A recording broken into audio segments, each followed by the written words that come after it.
Saya akan langsung menjelaskan bagaimana cara menginterpretasikan hasil olahan data.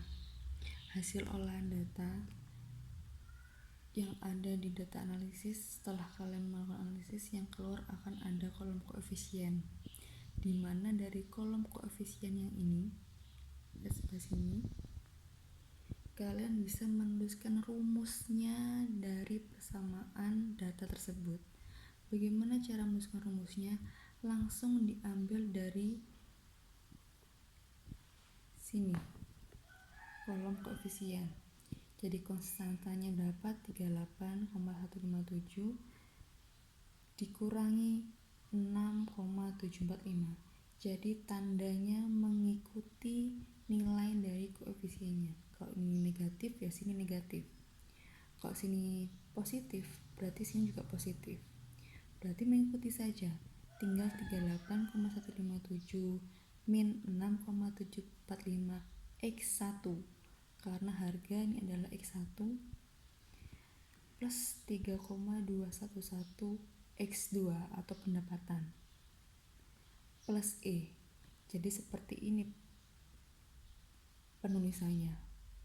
Saya harap dari sini sudah bisa terbaca bagaimana cara menuliskan persamaannya. Kemudian kita harus bisa menginterpretasikan hasil analisisnya. Karena ini adalah uji T. Ingat uji T itu apa? Uji T itu adalah uji kevalitan masing-masing variabel. Variabel konstanta, X1, X2, atau harga sama pendapatan. Kita lihat dari signifikansinya. Saya sudah menjelaskan signifikansi itu ada 3. Ada 10% atau 0,1, 5% atau 0,05, 1% atau 0,01. Jadi dikatakan signifikan jika nilainya ini kurang dari ketiga kriteria tersebut, ketiga nilai tersebut, 10%, 5% atau 1%. Kita lihat misal di sini, nomor 1 adalah faktor harga ini. Ini nilainya kan 0, ini dibacanya 0,015. Nilai 0,015 kan nilainya lebih kecil daripada 10% atau 0,1 dan 5%, 0,05. Jadi signifikansinya ini secara statistik signifikan pada taraf uji 10% atau 5%.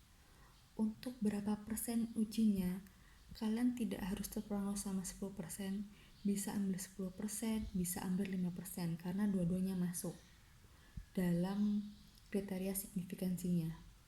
Jadi faktor faktor harga dalam hal ini signifikansinya 0,15% berpengaruh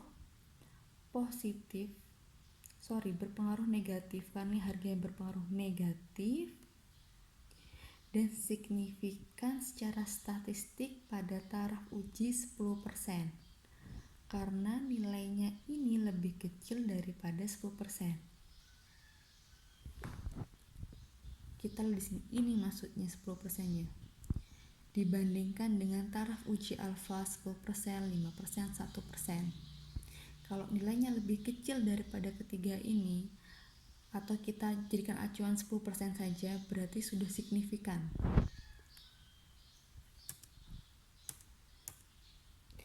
Begitu pula dengan faktor pendapatan.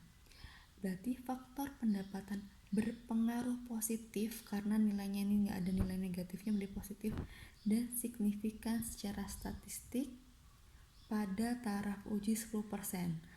Karena nilai 0,095 ini lebih kecil daripada uji 10%.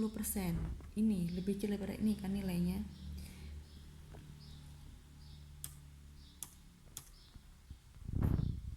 Begitu pula dengan konstanta. Konstanta nilainya 38,157 dengan signifikasi 0,0001.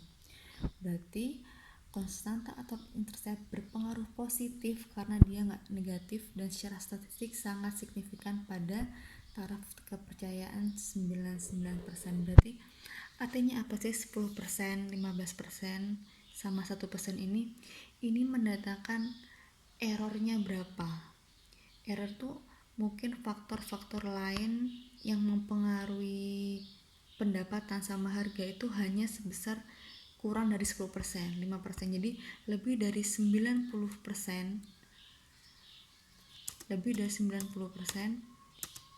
datanya itu sudah benar, sudah fit. Jadi dikatakan signifikan karena sudah 90% data itu fit.